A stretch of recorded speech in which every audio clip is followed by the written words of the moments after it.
Yeah, welcome to the Weege Show. We just wrapped a fantastic WMX Moto 1.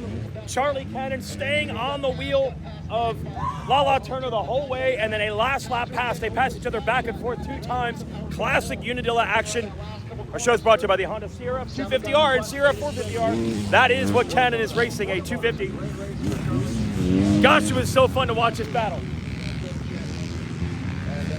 And it doesn't matter what class it is, what size bike they're on, anything like that.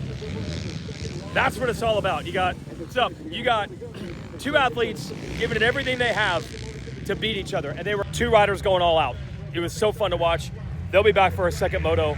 I'm going to press day, and we'll talk more Weege Show. But congrats to both Cannon and Turner. That was great, great racing. 2 passes on the last lap. And Cannon had went off the track and lost a bunch of time, and she was digging and digging and digging, just taking tenths off. That section in the back she was struggling with, she finally figured it out. She was better on the front side. She gets the moto win. This track, wow, this is a tunnel that goes under the track, and you can hear the acoustics. You know, they always say people sing their best in the shower. Man, the audio is crisp in here. It's also, I don't know if there's enough light. I don't even know if you can see me. The theme of this week's Weege Show is going to be, whether it's Charli Cannon and Lachlan Turner battling in WMX, whether there's $1 on the line, $1,000, $100,000, or $1 million, the feeling is the same. And I'm going to talk to a couple riders at press day about that. There's the battle we're always looking at, you know, that incredible race last week and at Washougal with Chase Sexton jumping in and battling with Hunter and Jett and Eli Tomac. They've been some great races, but that's all the stuff up front. But when you watch Dylan Ferrandis and Justin Barcia battle for 6-7 last week, it's about the same. There goes Tomac. And then Jordan Smith will illustrate how good the battles are, whether you're toward the front of the 250s or middle of the pack in the 250s.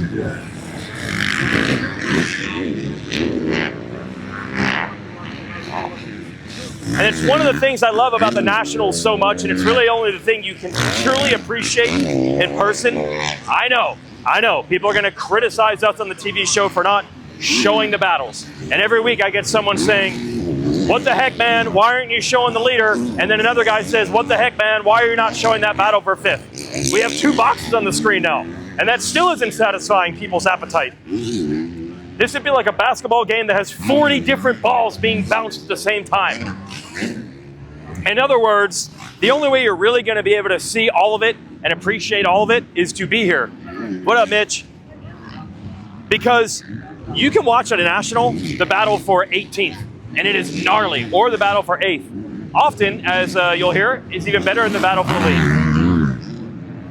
And when you come to Unadilla and you think motocross tradition, and this is the track that's nearest and dearest to my heart because it was nearest to my house when I grew up. And I got to come into this race as a kid. I'll spare you the same old stories.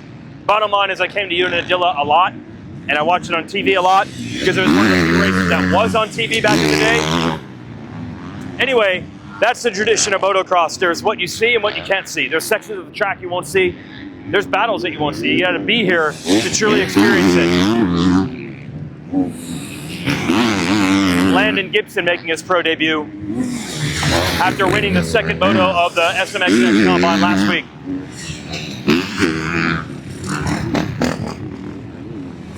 And there's Jorge Prado learning the track. Let's go to the riders at press day. We'll be right back. Okay, we're breaking news here on the Weege Show. We have a microphone. It looks real, but I actually just took this magnet mic and clipped it on a real mic to make it look like I have a mic. We're here. What do you think, Ryder D? Pretty cool? Not bad. Yeah. Not bad. Okay, look, dude, we're waiting and waiting and waiting. Yeah. We've seen speed. We know you have it, the ability. We've been seeing some starts. When's it going to be an end of moto podium, which you should be able to do, no problem, I would think. Yeah, there's been some races that I felt like I should have been on the podium. Like Redbud was one of them, and I don't know, just moving forward. Okay, yes, let's do that. We're moving on. Okay, we're moving on. Yes. These past couple of weeks, it's been tough. Washougal was good. Things were out of my control there. Yes. It was a racing incident. Yeah. I wanted to clear that up because people have been coming at me pretty heavy about it. It was not a cross jump. No, the line, your line was taking you to the left. But yeah, I feel like it's the first time I cleared that up. But okay. Yeah, just moving on. These next 2 weeks, I didn't ride all week this week just to switch it up. Okay. It's been a long summer. Yes. Even with those 2 weekends off that we had, I feel like I was almost playing a little bit of catch up. Like, should we put in the work and try and build or rest? So we were in the middle of that. Didn't ride all week, so it's just swing at it and see if it works. Okay, I got 2 questions to you. A, is it better in a way to have shown speed, even though the end of the day result isn't good, but you're like, but I know it's there? Or is it actually more of a bummer when you know, today could have been in the day? Which is better or worse? It's better to suck all day or qualify first but not have a good result? No, like, I really want to take advantage of that day.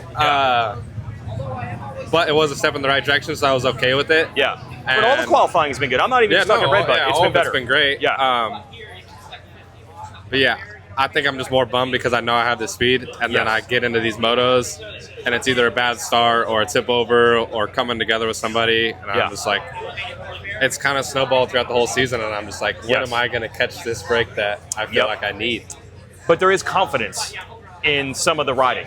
Yeah, like I show up every weekend with the mindset of I can go do it. Yeah. But then obviously as the day goes on, there's things that that happen and work out, and I just feel like maybe it's a little luck. Honestly, that's probably a lot of it. Okay, my second question is, are we underrating, you had a pretty gnarly injury in Supercross, and then you show up, you're wearing your gear, you're on the bike, we just assume he's good. And this is not just you, it's Levi and everybody else who was hurt in Supercross. Should we think about that more as a bigger factor? Just because you're here doesn't mean you're ready. Yeah, I would say so, and I fully thought I was ready going into Paula. Okay. I mean, you always think that, right? You always want to think that you're one of those guys, and no matter what, like, you can be up there. But when I broke my arm, the arm wasn't the big deal. It was more my insides that I did. Yes. And that changed like a little bit of my diet, how much I was eating, and I lost almost like 35 pounds, and it was worse than just a bone, honestly. And just the internals are pretty massive, and I mean, there was one night in the hospital, I'm like, dude, I'm good, right? Yeah, I'm good if I never ride again, but obviously you get out of the hospital and it comes back. But yeah, the internal was gnarly. And so I'm just glad to you don't be know here. how to answer the question. I don't. You're going to tell yourself you're good. Yeah. But it might be a factor. Even you don't know. Yeah. I mean, interesting. Yeah, you tell yourself that you're ready, and then, I mean, we're here. I feel like I'm getting better and better by SMX. I feel like I should be right around where everyone expects me to be, and I expect myself. There we go. All right. I feel like, as usual... I'm in front of the women's. Oh, you're in front of the women's one. I don't even know. I don't have my hair. So yeah, you used to... You could pull it. I support the women's motocross. What a guy. What a guy. Okay. Beard and all. Yeah. Beard and all. I support the women. He just picked up on that. And he says he doesn't have long hair anymore either. But I support the women of the sport. All right, sorry, girls. Now that you moved, they're going to think we hate them. No, we respect and we them. don't respond. We respect women. We respect. We do. Yes. Okay, there are years in your career where you've won these races and podium. I bet the battles you've been in, which is like whatever, 6, 7, 8, are they any different? Or is it just as gnarly in your, like, you battled with Ferrandis last week? Is it just as gnarly in 6 as it is in first? Yeah, I think me and Dino have talked about before, we battled for like 10th place once, and it was like we were going to war. So yeah, you and Dino don't count. That's a whole nother level. Yeah, that was a whole nother level. Yeah. Yeah, you battle, like the place. We don't want to be back there right now, but that's where we're at right now. So, yeah, you battle for what you got. Yeah. Do you feel you're making gains? Like getting closer? No. We'll respect the honesty. Yeah, honestly. No, like, 2 more races, and like today we're gonna use today as a test. Press day. Try some forks. Try a shock. Yeah. That's it, Okay. We're still trying, we're still working, but no, the last, I came back and the bike worked pretty good on a couple tracks, and then the last couple weeks it's been, after the break, it's been quite challenging, and trying to find that next step, but haven't. What's that next step going to be? I don't even really know, but that'd be cool. But I just like the honesty. You're just saying this. Yeah, why not? Yeah. So I got nothing to lose. Just trying to be the best I can be every weekend, and if the best I am is 9th place, that sucks, but I tried my hardest, so that's all I can say. And we're about to turn a page into Super Motocross, and then again, you don't know where you're going to be at either. So it's just fun stuff. You're answering the question for me. That's what I'm saying. Like, the process is the same. The effort on the track, it's all the same. Yeah. Whether you're going 1-1 or 6-7. Yeah. You're not just doing half the work for half the results. Probably more work and the not result you want. So that's how the cookie crumbles. Sometimes I accept that. I'm keeping a steady mindset and accepting what it is, but we are definitely trying extremely hard. And I hope we improve a little this weekend, or a lot this weekend would be cool. Yeah. Well, the other thing I was going to get to is the New York Unadilla thing. Yeah. Does that give you a little vibe? Absolutely. Vibe? Yeah. I want to put on a show for my fans and just keep moving up in the standings. But the biggest thing for me right now is just trying to get the bike more and more comfortable each weekend. And we're trying some stuff today, so we'll see. Okay. Justin Cooper, I feel like you straight up said after Ironman, it's just not your track. It's not your fave. So do we just say, like, oh, this is where he is, fourth, fifth guy now? Or can it change track to track and you're back to podium? Yeah, I think it changes track to track, honestly. I really do struggle there, and I've always have for some reason. I don't gel with it. Yeah. A lot of sections that I kind of feel uncomfortable in, and I just kind of lose that flow. So I was a big fan of the older layout there back when I went pro. I heard that a lot. Yeah. So, it is what it is. Still was a good ride, and it was just off the mark. I mean, I didn't really have the pace to go with the front.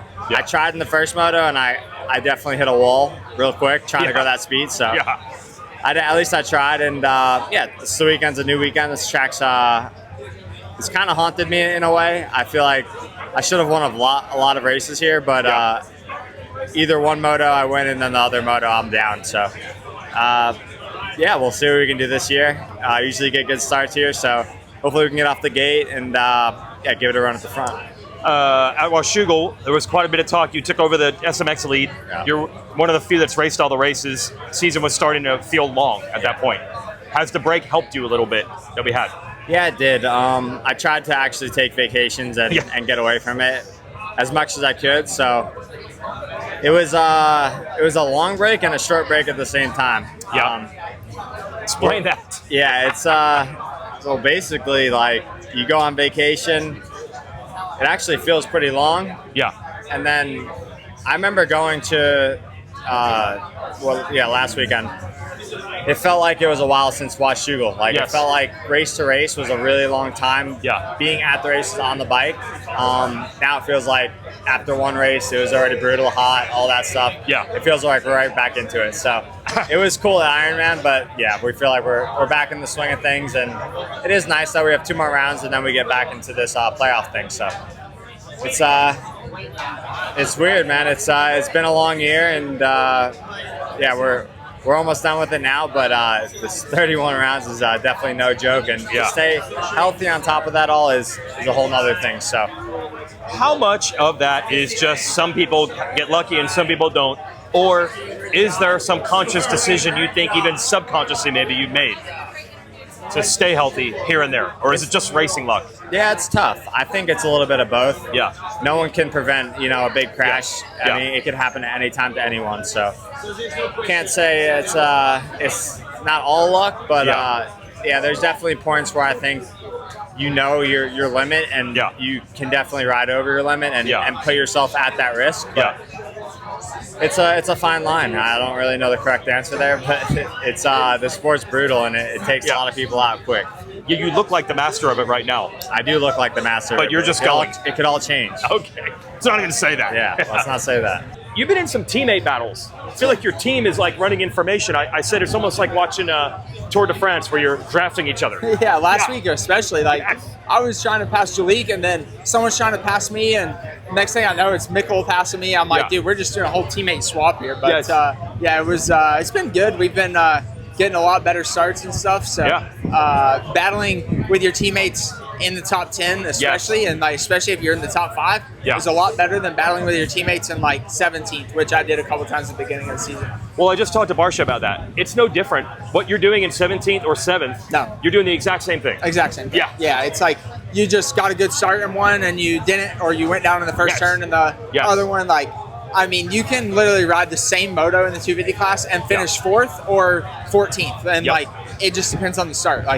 Honestly, if you're in that 10 to 15 range, it's Yeah. more of a battle than if you're in like the 5th place. Like, Yeah, probably. because people are more content whenever they're in like that 5th place area, Okay. you know? Like, Yeah. they're like, okay, like I'm not gonna, but if you're in 10 to 15, like no one is coming through in 10th or 15th on their Yeah. pit board and thinking that's where they belong. You know, like everyone thinks they belong in 5th. So. I see. You could feel that. Oh yeah. Oh yeah. 100%. I heard an interview with you early in the year, might have been with Lewis, where you're like, I'm a good starter in Supercross. I never get good starts outdoors. So I've been encouraged the last couple weeks. Yeah. But you feel like you're figuring it out, starts. Yeah, we made some gearing changes and stuff, Yeah. and get me off the gate better, kind of getting a little bit better pull through that first like bit of deeper dirt, like you have in outdoors that you don't have in Supercross, right? Yes. So like Supercross, you want to stay way more over the front. Like you never see guys get way back like you do in outdoors. So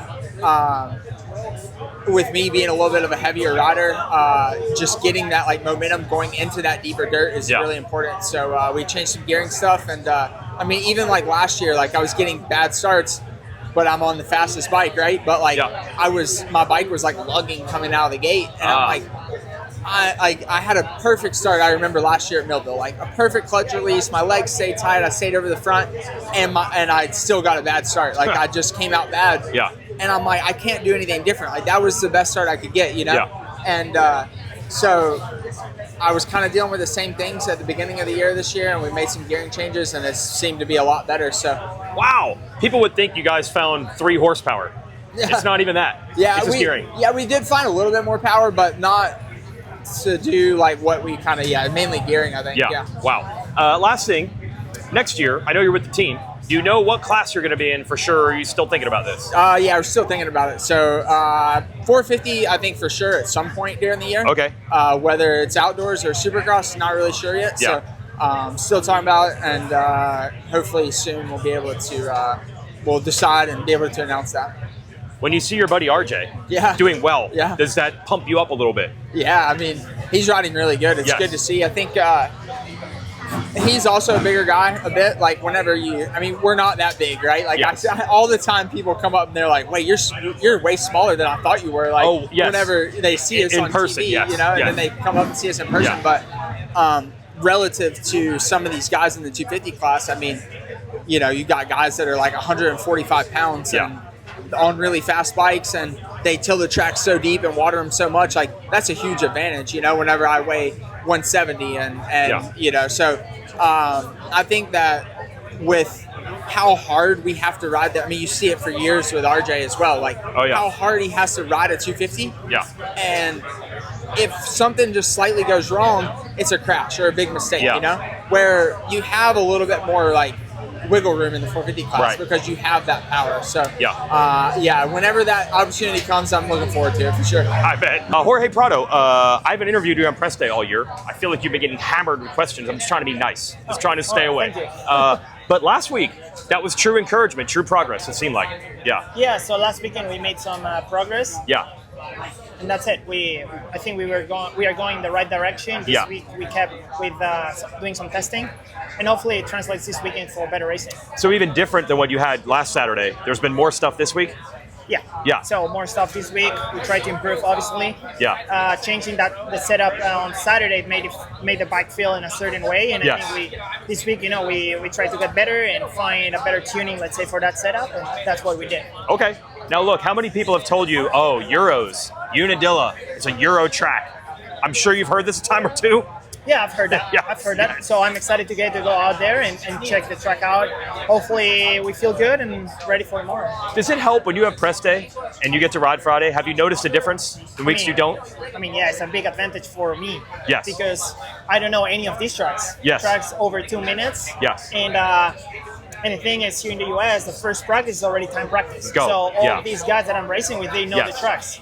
It's if they go back to Europe and we gotta put a lap in the first 5 minutes, I know the tracks. It's easy for me because I know exactly the dirt in every track. I know the limits of the tracks. Yeah.